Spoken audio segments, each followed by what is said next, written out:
Bonjour, c'est Anne-Sandrine Di Girolamo au micro des Ondes de l'Imo, le podcast immobilier attentif et curieux. Afin de pouvoir évoquer le statut du bail commercial, d'envisager son évolution et d'en comprendre l'histoire, j'ai invité Pascal Jacot, directeur immobilier chez Fidal et avocat immobilier commercial inscrit au barreau de Paris. Bien sûr, nous parlerons du projet de loi de simplification de la loi économique, mais vous allez l'entendre, notre invité dépasse la simple actualité pour nous inviter à une réflexion plus profonde sur le sujet. Pascal Jacot, bonjour. Bonjour Anne-Sandrine.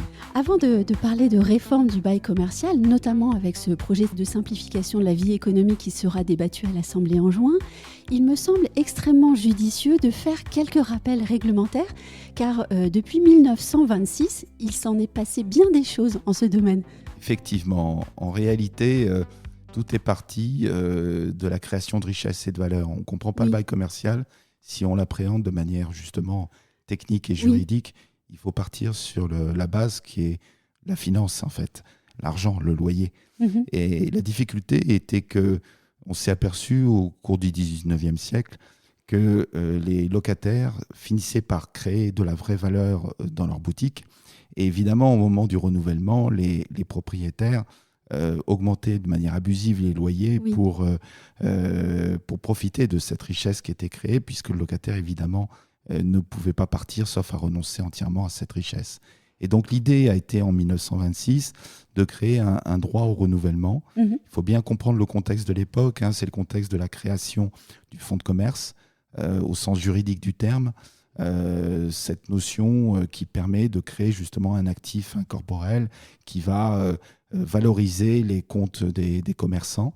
Et pour protéger cet actif incorporel, le législateur institue ce droit au renouvellement qui va devenir d'ordre public parce qu'évidemment, les bailleurs vont tout de suite tenter de contourner ce droit.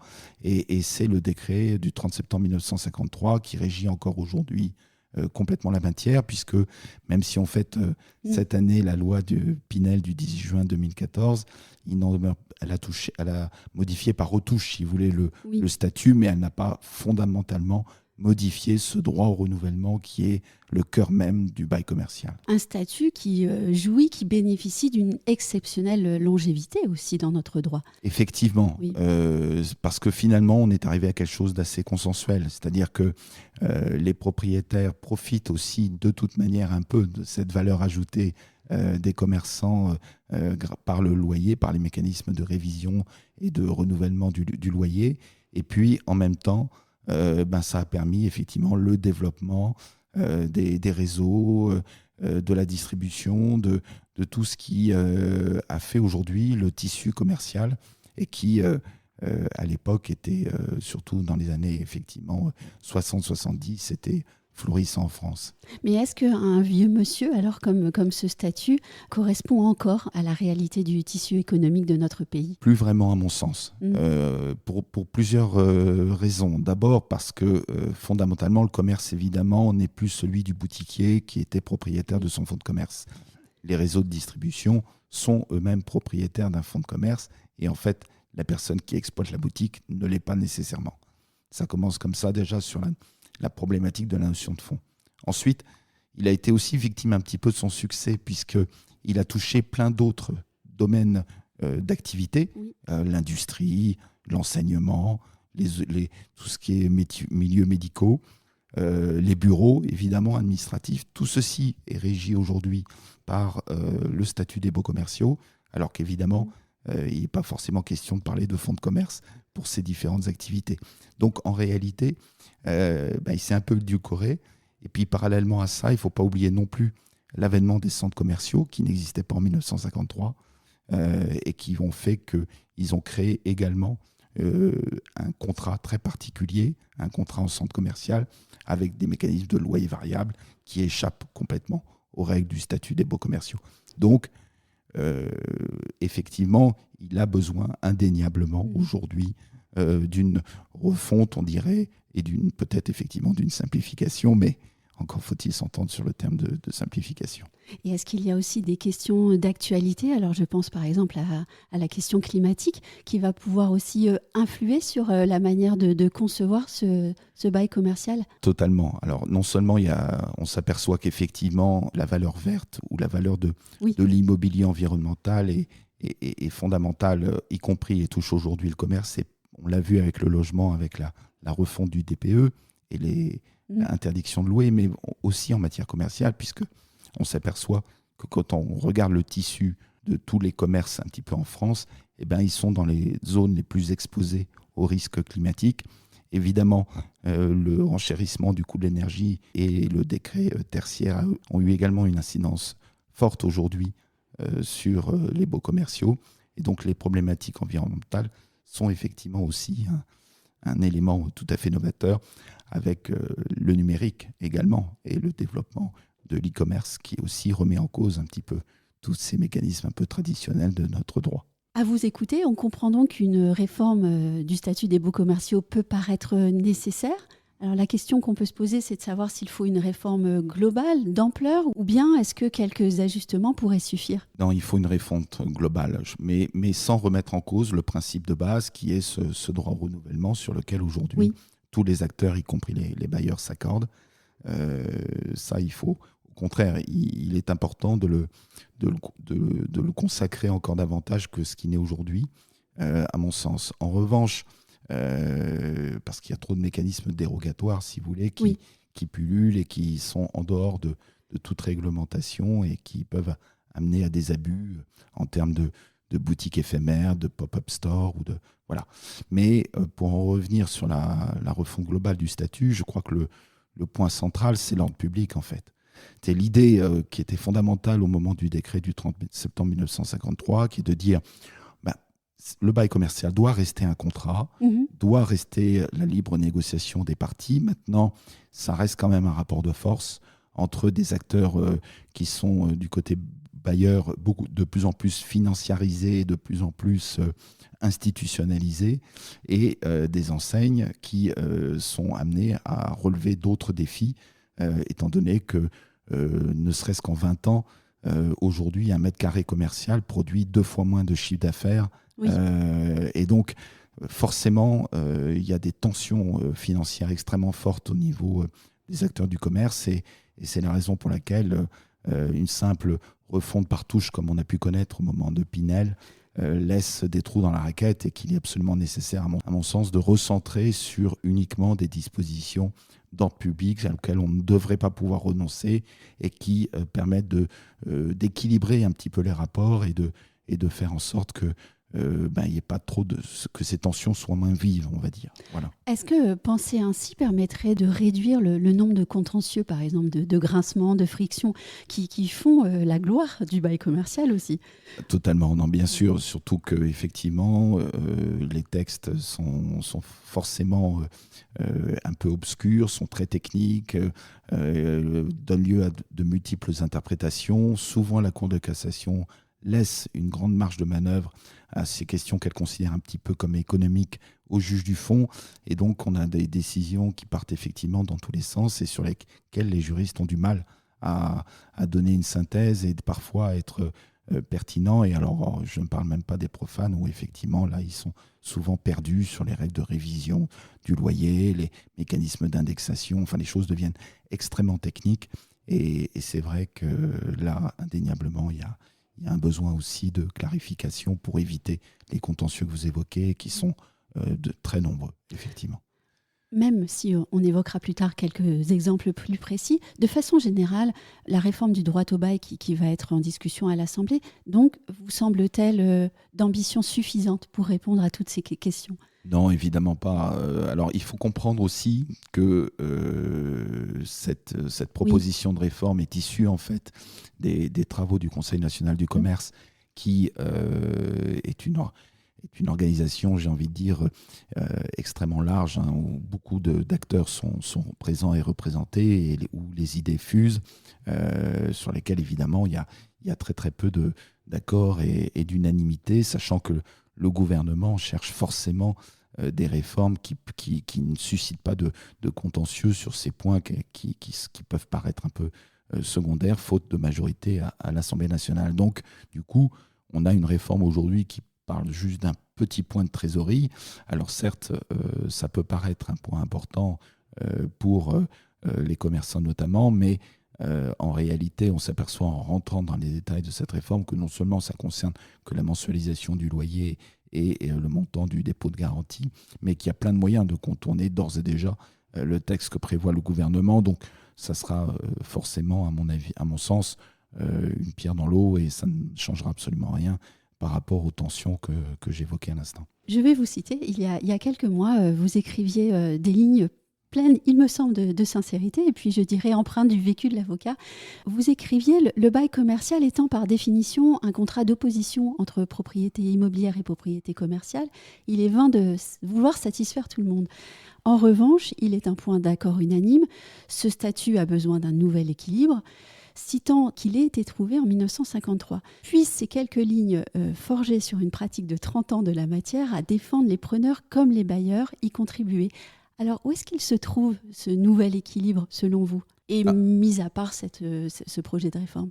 À mon sens, il faut à la fois libéraliser un certain nombre de clauses qui n'ont plus besoin aujourd'hui d'être nécessairement sous l'angle du statut. Oui. Je pense qu'il faut libéraliser les possibilités de cession, de sous-location partielle. C'est vraiment essentiel que les locataires puissent vraiment avoir non pas un poids à leurs pieds à travers des engagements quand même de très longue durée, puisque un bail commercial c'est minimum 9 ans, et puissent du coup vraiment avoir un outil beaucoup plus souple et qui répond beaucoup plus à une réactivité nécessaire dans le commerce d'aujourd'hui. Mais d'un autre côté, il est impératif, à mon sens, qu'on rééquilibre un petit peu les choses, notamment en matière de travaux, de charges, sur lesquels la réforme Pinel n'est pas allée assez loin. Et là aussi, il y aurait certainement un besoin de transparence et un besoin de clarté que les textes aujourd'hui ne permettent pas d'obtenir. Enfin, j'avouerai que là aussi, sur la durée de 9 ans, il y aurait peut-être quelque chose à faire, parce que c'est clair qu'à l'époque, pour créer une vraie valeur sur une boutique, il était nécessaire de disposer de temps. Aujourd'hui, avec les moyens de communication digitaux, avec les flux commerciaux et les flux de chalands que l'on peut connaître, indéniablement, on peut créer une valeur en beaucoup moins de temps et être piégé des fois sur des durées aussi longues. C'est pas forcément positif ni pour les bailleurs qui voient disparaître des locataires et qui sont en proie aujourd'hui à une vraie vacance des locaux, ni évidemment pour les locataires qui peuvent tomber en redressement judiciaire ou en liquidation. Et donc, là aussi, il y aurait peut-être quelque chose à rééquilibrer pour permettre un petit peu à ce corset aujourd'hui du statut du baux commerciaux de se reconcentrer sur l'essentiel, qui est ce renouvellement et l'indemnité d'éviction que doit éventuellement verser le bailleur au moment s'il veut évincer son locataire. Voilà. J'aimerais qu'on évoque maintenant la question du loyer. La proposition de loi propose une mensualisation du paiement du loyer ainsi que le plafonnement des dépôts de garantie à 3 mois de loyer. Qu'en pensez-vous ? En fait, c'est une proposition étonnamment qui avait été formulée par les bailleurs dans le cadre du Conseil national du commerce, mais en contrepartie, ils avaient souhaité évidemment pouvoir permettre une acquisition de clauses résolutoires plus courtes, puisqu'aujourd'hui, ils sont obligés de respecter un délai impératif d'1 mois, et surtout de pouvoir aussi bénéficier de garanties complémentaires que la simple en contrepartie de cette mensualisation. Donc, je pense que c'est une mesure qui, sur l'idée et sur le principe, est pas mauvaise, mais évidemment, elle soulève de vraies difficultés sur les contrats en cours. C'était ma question d'après. Oui. Voilà. Et forcément, puisque évidemment, si vous voulez, un contrat, c'est un équilibre économique. Et si le locataire accepte des fois de payer un trimestre d'avance, c'est en contrepartie, il arrive à obtenir un certain nombre de mesures, comme une exonération de la taxe foncière ou voilà, d'autres avantages financiers. Et là, on remet en cause, évidemment, cet équilibre. Or, il faut savoir en plus qu'en matière de bail commercial, quand vous commencez à remettre en cause un équilibre comme ça de manière ponctuelle, eh bien, ça peut se retourner à l'encontre des locataires, puisqu'au moment du renouvellement, ça peut être une cause de déplafonnement de leur loyer. Oui. Donc, en fait, le problème, c'est que quand on commence à toucher à ce statut par petites brides, on ne se rend pas nécessairement compte qu'on modifie en fait fondamentalement d'autres choses. Oui. Et c'est aussi une des raisons pour lesquelles, à mon sens, il est nécessaire de le réformer de manière globale et pas par petites touches aussi nettes. Donc, on va voir comment ce texte va aussi sortir du Parlement, mais je suis certain, déjà, le Conseil d'État a limité pour le dépôt de garantie le fait que ça ne puisse pas s'appliquer aux contrats en cours. Et il est vraisemblable qu'on ait ce même sujet sur la mensualisation des loyers. Et on ne peut pas empêcher le gouvernement de rêver, puisqu'il a même communiqué en disant que cette restitution représenterait un mouvement de trésorerie de 2 milliards d'euros. C'est un peu politique, en fait. Totalement, parce qu'en réalité, ça ne se passera certainement pas comme ça. Et non, il faut être juriste pour savoir que le jeu des dominos dont vous avez parlé aura aussi sa force dans les négociations.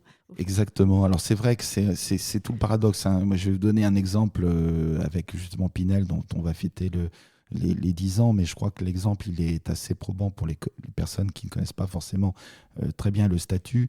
La loi Pinel a souhaité qu'on interdise les durées fermes de baux et donc que le locataire puisse toujours résilier les fameux 3, 6, 9 ans. Or, en interdisant cela, ils ont laissé une porte ouverte qui est le bail de 10 ans. Et donc aujourd'hui, c'est généralisé, le bail d'une durée de 10 ans qui permet d'avoir une durée ferme. Donc, on le voit, en voulant protéger le locataire pour qu'il ne soit pas engagé sur une durée de plus de 3 ans, en réalité, il se retrouve engagé sur une durée de plus de 10 ans. Et c'est même pire que ça, c'est que par la durée de 10 ans, il déplafonne là aussi son loyer de manière automatique. Donc en réalité, c'est un double effet négatif pour le locataire. Donc on voit à quel point c'est effectivement compliqué en termes d'équilibre. Et parfois, le législateur n'a pas conscience qu'en touchant un domino, il fait, comme pour reprendre votre image, il modifie effectivement tout le jeu et il peut faire tomber tout l'équilibre. On va prendre un autre exemple, puisqu'il y a aussi d'autres mesures qui sont envisagées. Par exemple, les recours formés contre les autorisations d'exploitation commerciale devront désormais être formés par des concurrents justifiant d'un intérêt affecté de manière significative, directe et certaine pour avoir intérêt à agir contre une autorisation d'exploitation commerciale. Est-ce que ça, c'est une bonne mesure ? Alors, c'est une mesure qui arrive de toute façon beaucoup trop tard. Si vous voulez, ça correspond, pourquoi ? Parce qu'aujourd'hui, il y a quasiment plus de projets de nouveaux centres commerciaux et d'installation d'exploitation commerciale, et que parallèlement, le législateur, par petites touches, enfin le gouvernement par petites touches réglementaires, fait en sorte qu'il y ait de moins en moins nécessité de demander ces fameuses autorisations d'exploitation commerciale dont on a vu depuis, puisqu'elles ont été instituées par la loi Royer en 1973. Donc on a quand même beaucoup de recul, et on a vu qu'en réalité, ça n'avait absolument pas affecté la possibilité de créer des commerces en périphérie ou de créer des centres commerciaux avec des hypermarchés qui venaient concurrencer les petits commerçants de centre-ville. Donc, à mon sens, là aussi, c'est une mesure qui malheureusement va avoir très très peu d'effet en pratique, mais qui correspond à cette tendance générale de vouloir limiter les recours d'urbanisme que l'on voit aussi pour les permis de construire. Et on en revient à notre première question, en fait, l'évolution du tissu économique en France et au fond, la difficulté aussi de produire des textes juridiques en adéquation avec cette évolution. Totalement. Et c'est pourquoi ? Parce que il y a une grande variété déjà. Il ne faut pas oublier que, comme je vous le disais, il y a plein d'activités, il y a plein d'acteurs qui ne sont pas du tout les mêmes, entre le bailleur qui est un retraité, qui investit, parfois un ancien commerçant qui investit dans des murs commerciaux pour toucher un loyer complémentaire à sa retraite, et une e-bail qui est membre du CAC 40. Évidemment, c'est pas du tout le même bailleur, et c'est pareil pour les locataires, entre la grosse enseigne Decathlon, pour pas la citer, ou d'autres, et le commerce de quartier de bouche c'est pas du tout les mêmes enjeux. Et donc, forcément, je crois que c'est la raison pour laquelle, quand on regarde le statut en 1953, il y avait une dizaine d'articles. Aujourd'hui, il y en a plus de 60. Donc, en réalité, et uniquement sur la partie légale. Donc, on voit bien qu'on est arrivé à un millefeuille qui fait que les choses deviennent édulcorées. Ce qu'on a souhaité être vraiment dans le public ne l'est pas, ou on y renonce, ou on le contourne. Et de l'autre côté, on laisse faire des pans entiers de notre secteur économique en dehors de toute régulation et de tout équilibre. Donc, c'est finalement assez malsain parce que les acteurs ne comprennent pas pourquoi il y a de la liberté dans les centres commerciaux alors qu'il y a de la rigidité pour les boutiques de centre-ville, par exemple. Vous voyez, donc, c'est vraiment, à mon sens, aujourd'hui, très important que dans le contexte immobilier que l'on connaît tous, qui est quand même un contexte de crise et un contexte très compliqué, on puisse de nouveau donner de la valeur au droit au bail. Aujourd'hui, il n'y a plus de valeur de droit au bail quasiment, sauf quelques grosses artères parisiennes qui comme l'arbre, cachent entièrement la forêt. Et donc, c'est absolument vital qu'on ait une réforme d'ampleur qui permette aux acteurs économiques, encore une fois, de créer de la valeur qui est l'objet même de cette réglementation. J'ai une dernière question et je vais revenir sur votre expression du bail commercial qui est un contrat d'opposition entre propriété immobilière et propriété commerciale. Les propriétaires immobiliers français sont chahutés. La conjoncture n'est pas bonne, la fiscalité l'est encore moins. Est-ce qu'il était judicieux de les malmener plus encore avec cette réforme et notamment la mensualisation du loyer ? Non, sans doute pas. De toute façon, on voit bien que le gouvernement agit à contre-temps, y compris en matière de logement. Non, certes, vous avez raison. Maintenant, ou en matière, je pense aussi de location type Airbnb, de résidence hôtelière ou de résidence de tourisme saisonnier, on a forcément une réglementation qui va au contraire créer de nouveau des contraintes, alors qu'on a besoin indéniablement aujourd'hui de plus de liberté pour ces acteurs. Donc vous avez parfaitement raison. Maintenant, sincèrement, je crois qu'il ne faut pas non plus s'affoler pour cette mesure qui, moi, me paraît être qui sera certainement édulcorée par le Parlement. Et si elle n'est pas édulcorée par le Parlement, en pratique, elle aura des moyens, il y aura des moyens forcément d'éviter de la respecter ou entièrement. Et donc, je crois que pour les bailleurs aujourd'hui ont bien d'autres enjeux, notamment fiscaux, sur lesquels il faut, à mon sens, combattre, plutôt que sur cette mesure, encore une fois, qui est un épiphénomène. Merci Pascal Jacot d'être venu au micro partager votre expertise sur la question du bail commercial et puis à très bientôt peut-être. Merci Anne-Sandrine pour votre invitation.